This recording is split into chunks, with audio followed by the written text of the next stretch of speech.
আসসালামু আলাইকুম।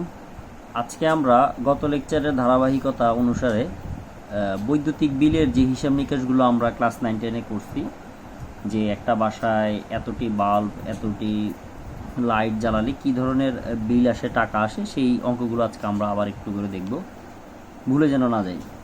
তো হিসেব নিকেশটা করার আগে বা বৈদ্যুতিক বিলের হিসেবটা করার আগে আমাদের কিছু টার্ম অথবা কিছু ইউনিট সম্পর্কে আমাদের একটা ধারণা থাকতে হবে। সেটা হচ্ছে বাল্ব, মানে যে লাইটটা আমরা জ্বালাই সেই লাইটটা আসলে কি করে, যে ফ্যানটা আমরা জ্বালাই সেই ফ্যানটা আসলে কি করে। লাইট ফ্যান আমরা যাই বলি না কেন, প্রথম কথা হচ্ছে তারা শক্তির রূপান্তর ঘটায়। এটা আমরা ফার্স্ট পেপারে পড়ছিলাম। লাইট কি করে?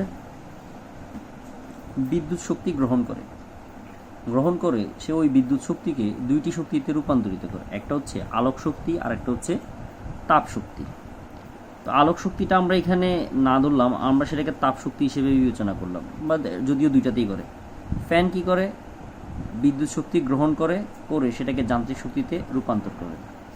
তার মানে এখানে দুইটা জিনিস কমন আছে। কমনটা হচ্ছে তারা দুজনেই বিদ্যুৎ শক্তি গ্রহণ করে। তো এখন লাইট যে পরিমাণ বিদ্যুৎ শক্তি খরচ করে 1 সেকেন্ডে, দেখা যায় ফ্যান সেই ক্ষেত্রে আরও বেশি পরিমাণ শক্তি খরচ করে। একইভাবে যদি আমরা বৈদ্যুতিক হিটারের কথা বলি, সেই হিটারটা দেখা যায় লাইট ফ্যানের তুলনায় আরও বেশি পরিমাণ শক্তি খরচ করে। কেন? আমরা যখন হিটার চালাই অথবা যদি আয়রন করি কোনো কাপড়, তো সেই ক্ষেত্রে দেখা যায় বিল, মানে টাকাটা বেশি আসে। এখন কথা হচ্ছে কেন আসে, তার একটা কারণ আছে। কারণটা হচ্ছে সে 1 সেকেন্ড সময়ে বেশি পরিমাণ তড়িৎ শক্তি বা বিদ্যুৎ শক্তি সে খরচ করে। তো এই যে সে কী পরিমাণ বিদ্যুৎ শক্তি খরচ করতেছে, অথবা কী পরিমাণ বিদ্যুৎ শক্তি আমরা টোটাল মাসে বাসায় খরচ করতেছি, একদিনে খরচ করতেছি, এটার একটা একক আছে, যে এককের সাহায্যে আমরা বুঝতে পারি যে আমরা কী পরিমাণ শক্তি বা বিদ্যুৎ শক্তি আমরা খরচ করলাম। তো আন্তর্জাতিকভাবে যে এককটি বিদ্যুৎ শক্তির বা শক্তি পরিমাপক হিসেবে কাজ করে সেটা হচ্ছে কিলোওয়াট ঘন্টা। সেটাকে আমরা সংক্ষেপে কিলোওয়াট আওয়ার বলি। সেটা ছিল আন্তর্জাতিক একক। বাণিজ্যিক একক হচ্ছে ইউনিট, যেটা আমরা মোটামুটি সবাই জানি। কত ইউনিট বিল আসছে সেই বিলটাকে আমরা টাকায় ট্রান্সফার করি পরবর্তী। তো এই দুইটা এককের পাশাপাশি আরেকটা একক পরিচিত আছে, হয়তোবা অত বেশি না, সেটা হচ্ছে BOT, board of trade unit. তো এই জিনিসটা কেন লাগে, সেটা হচ্ছে আমরা যখন বিদ্যুৎ শক্তি এক জায়গা থেকে আরেক জায়গায় রপ্তানি করি, তখন আমরা ইউনিটও বলি না, কিলোওয়াট ঘন্টাও বলি না, সেই ক্ষেত্রে আমরা বিওটি ব্যাপারটা ইউজ করি। এবার এই যে কিলোওয়াট আওয়ার, এটা সমান কী পরিমাণ শক্তি বা কী পরিমাণ এনার্জি। আমরা তো কখনো কিলোওয়াট আওয়ার দিয়ে এনার্জিকে প্রকাশ করি নাই, আমরা সবসময় প্রকাশ করছি কী দ্বারা? জুল দ্বারা। তো আমরা চেষ্টা করব এই 1 কিলোওয়াট আওয়ারকে কিসে কনভার্ট করার জন্য? জুলে। কারণ আমরা সবসময় জেনে আসছি যে শক্তির একক জুল। সেটা যেই ধরনের শক্তি হোক বিদ্যুৎ শক্তি, হয় তড়িৎ শক্তি, মানে যাই হোক না কেন, শক্তির একক জুল। তো 1 কিলোওয়াট আওয়ার সমান কত জুল, সেটাকে আমরা একটা ছোটো কনভার্সন করছি। সেই কনভার্সনটা একটু দেখাই দিই তোমাদেরকে।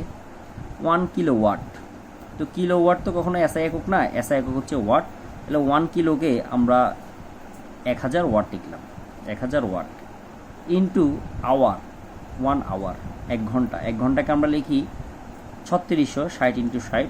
এখানে ভুলের প্রথমে 24 লিখে ফেলছিলাম। তাহলে টোটাল আসতেছে 3.6 ইন্টু 10⁶। এক হচ্ছে ওয়াট সেকেন্ড। তো ওয়াট সেকেন্ডকে আমরা আরেকটা বলতে পারি, সেটা হচ্ছে কি? জুল। তার মানে 1 কিলোওয়াট আওয়ার সমান 3.6 ইন্টু 10⁶ জুল। এই জিনিসটার পরিবর্তে বা 1 কিলোওয়াট আওয়ারের পরিবর্তে আমরা কি লিখতে পারি? 1 ইউনিট। তো অর্থাৎ 1 কিলোওয়াট আওয়ার সমানও এত জুল, 1 ইউনিট সমানও এত জুল, 1 বিওটি সমানও সেম জুল।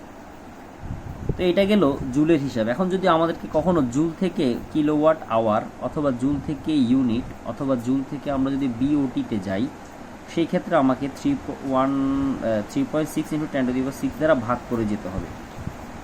আর যদি উল্টাটা বলি, কিলোওয়াট আওয়ার থেকে জুলে যেতে চাই, তখন এই সংখ্যাটা দিয়ে আমাদেরকে গুণ করতে হবে। এবার আসি বেসিক একটা ধারণা, যেটা 9-10-এ ম্যাক্সিমাম সময় অনুধাবন প্রশ্ন হিসেবে আসতো। বাল্বের গায়ে 220 ভোল্ট হাইপেন 60 ওয়াট বলতে কি বোঝায়, বা কথাটা কেন লেখা থাকে? লেখাটার মানে কি? লেখাটার সহজ একটা মানে, সেটা হচ্ছে আমরা মুখে মুখে যদি বলি যে 220 ভোল্ট বিভব পার্থক্য, ভোল্ট তো অবশ্যই বিভব পার্থক্যের একক, 220 ভোল্ট বিভব পার্থক্যে আমরা যদি 60 ওয়াট ক্ষমতার কোনো বাল্ব লাগাই, আমি একটা বাল্ব ধরলাম, মানে এটা রোধ আর কি। এই রোধটা যদি আমরা 220 ভোল্ট বিভব পার্থক্যে লাগাই, তাহলে সে কি করবে, সে 1 সেকেন্ডে সে 60 জুল শক্তি ব্যয় করবে। কি শক্তি? আমরা কি শক্তি দিচ্ছি? তড়িৎ শক্তি। তার মানে সে 1 সেকেন্ডে 60 জুল তড়িৎ শক্তিকে আলোক শক্তি এবং তাপ শক্তিতে কী করছে? রূপান্তরিত করছে। এই কারণে আমরা বাল্বের গায়ে 220 ভোল্ট হাইফেন 60 ওয়াট লেখা দেখি। এখন কথা হচ্ছে, এটা তো আমরা মোটামুটি সব সময় জানি, কিন্তু অনেক সময় আমরা দেখি যে বাল্বটা নিভু করে, অর্থাৎ বাল্বের উজ্জ্বলতা কমে যায়, কখনো দেখি হঠাৎ করে উজ্জ্বলতা বৃদ্ধি পায়। সেই জিনিসটা কেন ঘটে? ভোল্টেজ ডাউন ভোল্টেজ আপ বলে একটা ব্যাপার আছে। আমরা দেখি কখনো কখনো বিভিন্ন বাসা বাড়িতে আমরা এই জিনিসটা হয়তো বা দেখছি যে হঠাৎ করে কারেন্ট চলে যাওয়ার কিছুক্ষণ পরে যখন কারেন্ট আসে, তখন দেখা যাচ্ছে বাতির উজ্জ্বলতা হ্রাস পাইছে, অথবা আমাদের যে ফ্যানটা, সেই ফ্যানটা পূর্বের তুলনায় স্লোলি কী করছে? মুভ করছে বা ঘুরছে। কেন হলো? তাহলে প্রাথমিক অবস্থায় যখন আমরা বাল্ব বা ফ্যান চালাই, তখন ভোল্টেজ কত আছে? 220 ভোল্ট। কোনো একটা কারণে ভোল্টেজটা কি হলো? কমে গেল। তো ভোল্টেজ কমার সাথে সাথে তড়িৎ প্রবাহ কমে গেল। তড়িৎ প্রবাহ কমার কারণে বাধার পরিমাণও কী হলো? কমে গেল। তো বাধা কম পাওয়াতে সেই আগের মতো শক্তি কি করতে পারতেছে না? ব্যয় করতে পারতেছে না। কে? বাল্বও পারতেছে না, আবার ফ্যানটাও কি করতে পারতেছে না? শক্তি খরচ করতে পারতেছে না। তো শক্তি যদি খরচ না করে, ডাব্লিউর মানটা কী হয়ে যাবে? কমে যাবে। আর ডাব্লিউর মান কমে গেলে ক্ষমতার মানও কী হবে? কমে যাবে। তার মানে এখন তাকে আমরা দেখতেছি 60 ওয়াট হিসেবে, কিন্তু আমরা যদি বিভব পরিবর্তন করি, তখন তার ক্ষমতা 60 ওয়াট থাকবে না, তার ক্ষমতাটাও একই সাথে কি হবে? হ্রাস পাবে। যদিও আমরা লিখে দিছি যে 60 ওয়াট, তার মানে সেটা কিসের উপর ডিপেন্ড করতেছে? ভোল্টেজের উপর ডিপেন্ড করতেছে।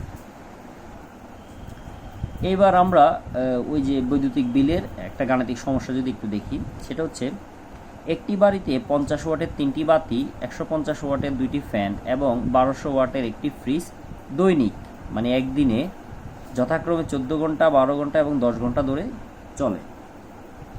প্রতি ইউনিট বিদ্যুতের মূল্য যদি 7.5 টাকা হয়, মানে 7.5 টাকা হয়, তাহলে মাসে কত টাকা বিল হবে ওই বাসায় মাসে? তো প্রত্যেকটা এলিমেন্ট দ্বারা বা প্রত্যেকটা বস্তু দ্বারাই তড়িৎ শক্তি কী হচ্ছে? নষ্ট হচ্ছে। তো আমাদের দরকার প্রথমে যে কী পরিমাণ বিদ্যুৎ শক্তি বাতি আলাদাভাবে, ফ্যান আলাদাভাবে এবং ফ্রিজ আলাদাভাবে কী করছে? খরচ করছে।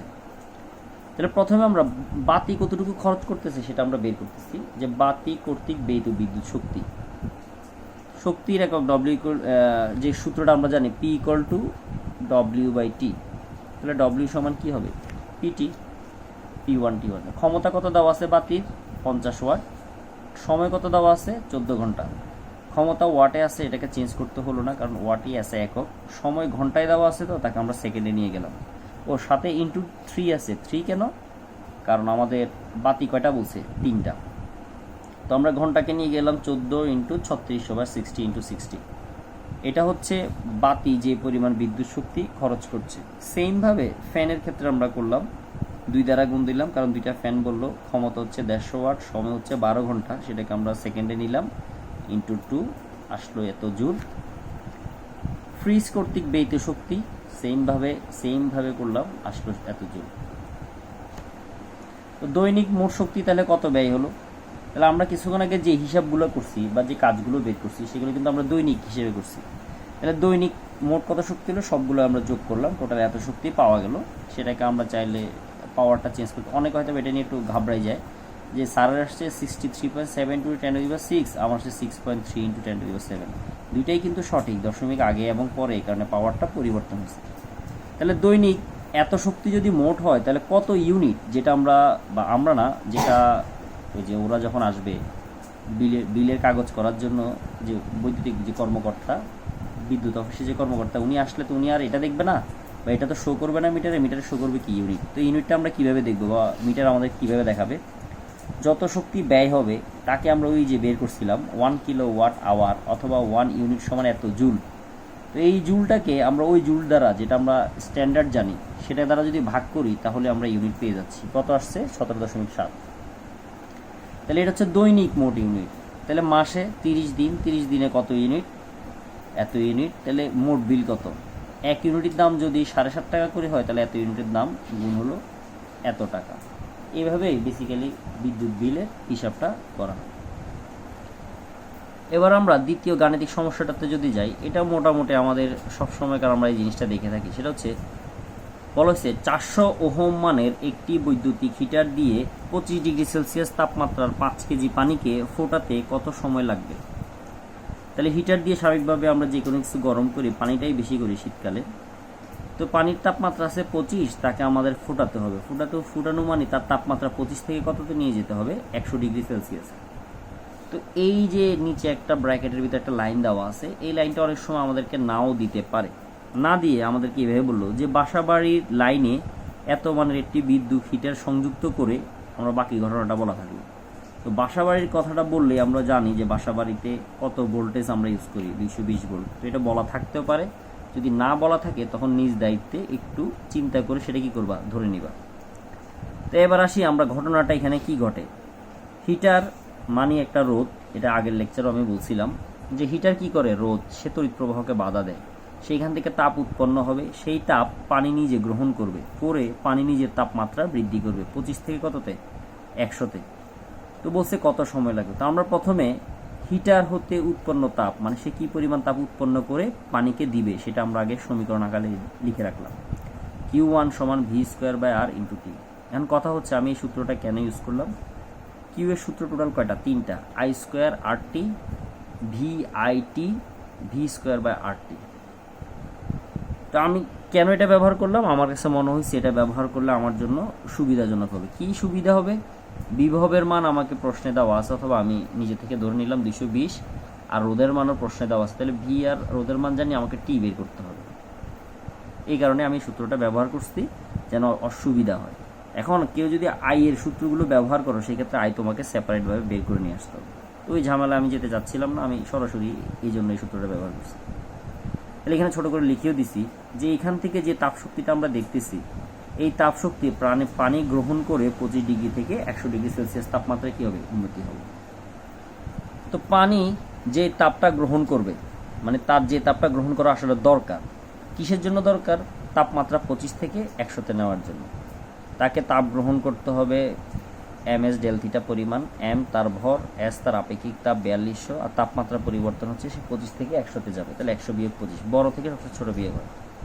তাহলে তা এই পরিমাণ শক্তি লাগবে কি করতে, তাকে ফুটাতে। তো আবার আমরা ক্যালোরিমিতির যে মূলনীতি, যেটা তাপগতিবিদ্যা আমরা করে আসছি, যে গৃহীত তাপ সমান কি তাপ, বর্জিত তাপ। তো দুইটা সমান ধরে সমীকরণগতভাবে সেখান থেকে আমরা টি এর মানটা বের করে নিয়ে আসলাম। আর এর মান তো 400 দেওয়া আছে, বি এর মান 220 দেওয়া আছে, সবগুলো মান বসালে দেখা যাচ্ছে এত সেকেন্ড আসে। প্রথমে এখানে রাখলেও কোনো সমস্যা নাই। তো আমরা জাস্ট বোঝার জন্য, সেকেন্ডগুলো 10 টু দি পাওয়ার আছে, তো হয়তো বোঝা যায় না, বোধগম্যতা কমে যায়। এই কারণে আমরা তাকে 3600 দিয়ে ভাগ করে আমরা তাকে কিসে নিয়ে আসলাম, আওয়ার অথবা ঘন্টায়। তাহলে দেখা যাচ্ছে 3.615 ঘন্টা ধরে যদি আমি হিটারটাকে চালাই, তাহলে সেখানে পানিগুলো কি করবে, ফুটতে শুরু করবে। এবার আমরা শুরু করি, সেটা হচ্ছে আরেকটা থিওরি, সেটা হচ্ছে রোদের সমবায়। মোটামুটি সবাই এটার সাথে পরিচিত ভালোভাবে। 9-10-এ অঙ্ক বলতেই শুধু রোদের সমবায় ছিল, তুল্যরোধ নির্ণয়ের ব্যাপারটা। তা আরেকবার এর সাথে আমরা ছোট করে পরিচিত হয়ে নিই। সেটা হচ্ছে সমবায় 3 প্রকার ইন জেনারেলি। সেটা হচ্ছে শ্রেণী সমবায়, সমান্তরাল সমবায়, আরেকটা হচ্ছে মিশ্র সমবায়, যেখানে শ্রেণী সমান্তরাল কম্বাইন থাকবে। তো যে জিনিসগুলো আমাকে শ্রেণী সমবায় মনে রাখতে হবে, অলরেডি আমরা জানি যে প্রত্যেকটি রোদ এভাবে পরপর সাজিয়ে যে সমবায়টা হয় সেটাকে আমরা বলি শ্রেণী। আর যেগুলো এরকম উপর নিচ, অর্থাৎ সবগুলোর একটা প্রান্ত এক বিন্দুতে এবং অপর প্রান্ত অপর অন্য একটি বিন্দুতে সংযুক্ত থাকবে, সেটাকে আমরা কি, সমান্তরাল বলি। এবার মনে রাখার যে ব্যাপারগুলো, সেটা হচ্ছে শ্রেণী সমবায়ে যে রোধগুলো যুক্ত থাকবে, সেই রোধের মধ্য দিয়ে তড়িৎ প্রবাহ একই হবে। এই দুইটা কথা অবশ্যই আমাদেরকে মনে রাখতে হবে। আবার বলতেছি, শ্রেণী সমবায়ে যে রোধগুলো যুক্ত থাকবে, সেই রোধের মধ্য দিয়ে একই তড়িৎ প্রবাহিত হবে। অথবা একটু ঘুরে যদি বলি, একই তড়িৎ প্রবাহিত যদি হয় কোনো রোধের মধ্য দিয়ে, তখন সেই রোধগুলো কিসে আছে বলবো, শ্রেণী সমবায় বলবো। তার মানে এইভাবে বলি আর ওইভাবে বলি, কথা একই। এরপরে যে কথাটা, সেটা হচ্ছে বিভব ভিন্ন হবে কার, ওই রোধগুলো। এবার যদি আমরা একটা চিত্র দেখি, এখানে 3টা রোধ আমরা কোষের সাথে শ্রেণীতে যুক্ত করলাম, মানে পর পর পর পর সাজিয়ে নিলাম। এবার আমি বলতে পারি যে কোষের ধনাত্মক প্রান্ত থেকে তড়িৎ প্রবাহ আই বের হলো এবং সে R1 R2 এবং R3 তিনটা রোধের মধ্য দিয়ে অতিক্রম করে আবার পুনরায় নেগেটিভ প্রান্তে ফিরে আসলো। এখন R1 এর ভিতর দিয়ে তড়িৎ প্রবাহ কত গেল? I গেল। R2 এর মধ্য দিয়েও I গেল, R3 এর মধ্য দিয়েও I গেল। তার মানে তড়িৎ প্রবাহ কি আছে? একই আছে, অর্থাৎ তারা কিসে আছে? শ্রেণী সমবায় আছে। এবার আসি বিভবের ব্যাপারে। R1 রোধের বিভব হচ্ছে তার দুই প্রান্তের বিভবের পার্থক্য, সেটাকে আমি V1 ধরলাম। আর R2 এর হচ্ছে বি বিন্দু এবং সি বিন্দুর মধ্যে পার্থক্য, সেটাকে V2 ধরলাম। আর R3 জন্য যে বিভব পার্থক্য সেটাকে সি আর ডি এর জন্য সেটাকে V3 ধরলাম। এবং প্রত্যেকটা বিভবের মানে কি হবে? ভিন্ন হবে। যদি বলি কেন ভিন্ন হবে, আমরা ওহমের সূত্র থেকে কি জানি? V = IR। তাহলে বিভব V1 যদি আমি বের করি, I গেল এর মধ্য দিয়ে, কিন্তু রোধ কত? R1। এবার যদি V2 বের করতে হয়, R2। তাহলে V এর মানটা পরিবর্তন হচ্ছে কার মানের কারণে? R2 মানে রোধের মানের কারণে। তো এরকমভাবে যুক্ত শ্রেণী সমবায়ে যুক্ত সবগুলো রোধের পরিবর্তে যদি আমরা একটা রোধ ব্যবহার করতে চাই, সেটাকে আমরা বলি তুল্য রোধ। অর্থাৎ আমি চাচ্ছি যে আমি তিনটা রোধ ব্যবহার করব না করে আমি জাস্ট একটা রোধ ব্যবহার করব, ওই রোধটার নামে আমরা দিই তুল্য রোধ। তো তুল্য রোধ কীভাবে বের করব? শ্রেণীর ক্ষেত্রে সরাসরি যোগ। এবং সেম ব্যাপারে সব কিছু সমান্তরালেও যা বললাম তাই। দুইটা জিনিস তোমাদেরকে মনে রাখতে হবে, শ্রেণীর ঠিক উল্টা। শ্রেণীতে ছিল তড়িৎ প্রবাহ একই থাকবে, আর এখানে হচ্ছে তড়িৎ প্রবাহ ভিন্ন হবে। এখানে ছিল বিভব ভিন্ন হবে, এখানে হচ্ছে বিভব একই থাকবে। তো একটা মনে রাখলে আরেকটা হবে ঠিক তার উল্টো। সূত্রটাও ঠিক তাই, এটার উল্টো বলা যায়, মানে 1/, আকারে হবে। তো কীভাবে বুঝতেছি ভিন্ন তড়িৎ প্রবাহিত হচ্ছে? এই যে কোষ থেকে ধনাত্মক প্রান্ত থেকে I বের হলো, এখানে আসলো, আসার পর সে তিনটা পথ পেল সামনে, 3 ভাগে বিভক্ত হয়ে গেল। এই R1 এর মধ্য দিয়ে I1, I2 এর মধ্য দিয়ে R2 এর মধ্যে দিয়ে I2 এবং R3 এর মধ্যে দিয়ে I3, তারা গিয়ে আবার পুনরায় বি বিন্দুতে মিলিত হয়। তো I1 I2 I3 সবাই মিলিত হয়ে আবার I নামে বর্তনীর ঋণাত্মক প্রান্তে কি এসে মিলিত হচ্ছে।